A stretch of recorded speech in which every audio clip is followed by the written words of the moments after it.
Assalamualaikum guys. Tujuan saya buat video ni adalah untuk memberi info kepada orang ramai, kepada sahabat-sahabat di luar sana berkenaan penipuan. Untuk hari ni, video yang pertama ini saya mahu memberi sedikit info yang saya tahu berkenaan dengan pinjaman wang peribadi atau syarikat yang dibuat secara online ataupun maya.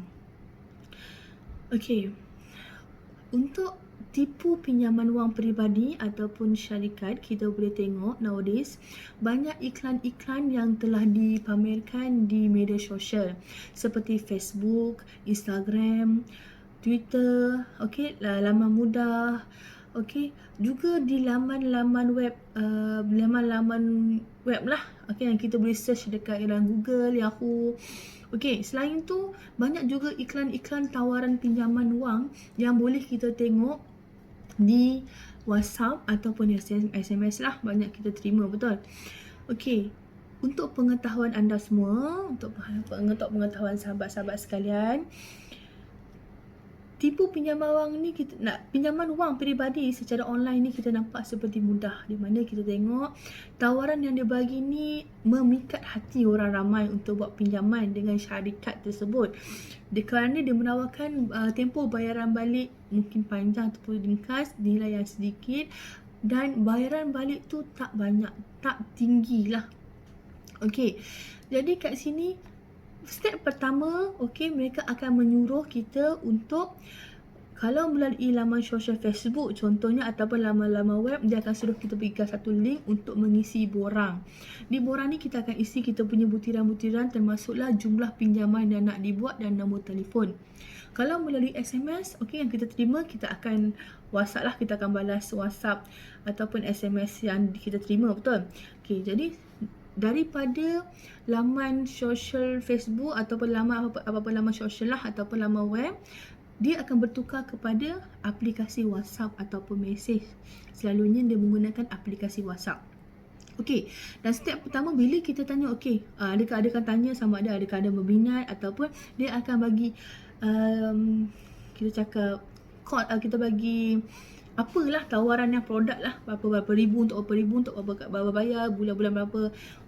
Jadi step pertama, dia akan suruh kita hantar dokumen.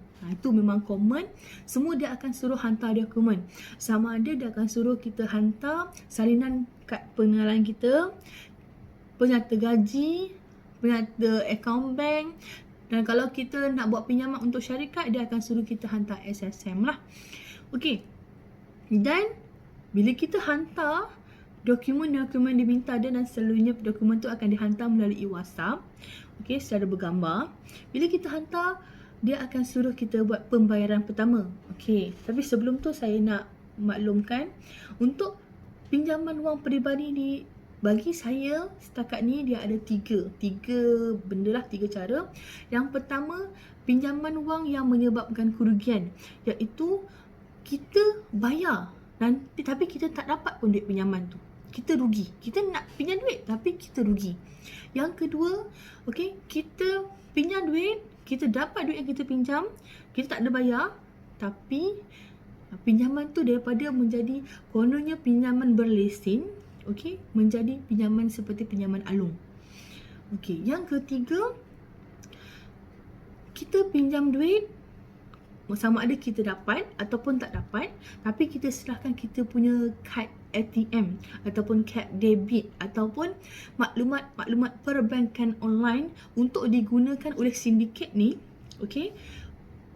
dengan alasan kenapa kita perlu serahkan, untuk membuat bayaran balik. Sedangkan akaun kita tu telah digunakan untuk menipu orang lain. Jadi bila kita berada di kategori yang ketiga, tak lamalah kita akan dicari dan diburu oleh pihak polis lah atas kecuaian kita, kerana telah memberikan orang lain ataupun membiarkan akaun kita yang di bawah tanggungjawab kita untuk digunakan sebagai satu medium penipuan. Jadi kita kembali balik step macam mana. Yang first kita hantar dokumen kan. Kemudian selepas hantar dokumen, step yang kedua, daripada hantar dokumen, kemudian dia akan suruh pembuat pembayaran yang pertama, iaitu kononnya dengan alasan mungkin pemprosesan, okey, mungkin duty stamp, mungkin juga kononnya kita ada masalah rekod secret tak cantik. Dia akan bagi ada bagi alasan macam tu lah. Dia tak semestinya, dia akan tak ikut turutan, tak semestinya mula-mula pemprosesan, kemudian mesti stamp duty, tak. Tapi alasan-alasan yang dia bagi untuk kita buat bayaran mesti adalah pembayaran untuk duty stamp ataupun pemprosesan ataupun surat agreement, surat perjanjian. Okey, kemudian mungkin kita ada rekod secret tak cantik ataupun rekod sales tax, blacklist, ataupun ada masalah tak bayar tax dengan PLHDN, atau apa-apa alasan yang penting kita kena buat bayaran. Itu benda yang bertanggung kerugian. Kalau kita tak berfikir, okey, kalau kita ikut je sebab kita nampak kita nak duit tu, kita akan buat bayaran. Sebab bayaran pertama ni diorang tak akan minta banyak. Okey, bergantung pada jumlah yang kita nak buat pinjaman lah. Bila kita dah buat bayaran yang pertama, dia akan bagi pula kemudian alasan bayaran yang kedua, bayaran yang ketiga, bayaran yang keempat. Ada juga alasan yang diorang bagi kenapa kita kena buat bayaran tu adalah kerana okey, kita punya loan dah lulus. Kita bagilah dokumen konon-konon loan dah lulus. Tapi disekat, tergantung, duit tu tak boleh nak masuk dalam akaun kita dengan pelbagai alasan. Okey, jadi tolong jangan mulakan buat pembayaran yang pertama tu. Kalau kita tengok sendiri, kalau kita buat pinjaman dengan pihak bank, dengan pinjaman dengan pihak koperasi contohnya, memang akan ada bayaran, tetapi bayaran tu dipotong daripada jumlah pinjaman. Contoh, kalau kita nak pinjam RM5,000, kita tak akan dapat penuh RM5,000. Kita mungkin akan dapat RM4,500, RM4,700. Kita akan dapat kurang daripada jumlah kita nak pinjam. Okay, sebab apa? Sebab dia ada kos pembayaran. Kita ada sedikit, kita fee lah kat situ. Tapi mana bayaran tu? Melalui duit jumlah yang kita pinjam. Tapi untuk kenapa kita kata tipu pinjaman wang peribadi ni dekat Ayla Maya ni, dekat online ni, sebab kita kena buat bayaran lain. Kita kena bayar untuk dapatkan duit kita nak pinjam. Sedangkan kita perlukan duit, kita nak keluar duit pula. Okey. Kemudian, selain daripada kita kena bayar untuk duit yang kita nak pinjam ni, tak dapat lagi ni. Okey. Cuba tengok akaun yang dia bagi. Kebanyakan akaun yang dia bagi adalah akaun individu. Akaun nama orang. Pernah tak kita fikir, siapa pemilik akaun ni yang sebenarnya? Dia akan bagi alasan pemilik itu adalah petugas yang bertugas pada hari tu, ataupun dia punya runner, ataupun dia punya finance department. Konon-kononnya lah. Sebab tu kena masuk dalam akaun individu, pasal dia orang nak tolong buat bayaran. Sedangkan mereka tu semua bukan seperti yang dikatakan. Okey.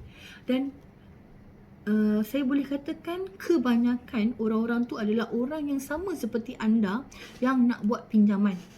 Okey, yang mungkin berada di kategori yang kedua ataupun kategori yang ketiga, iaitu daripada pinjaman yang biasa tu kepada bertukar jadi along. Sebab along ni pun ada juga yang dia akan minta kita bagi kita punya butiran kad dan juga pembayaran online untuk urusan bayaran balik.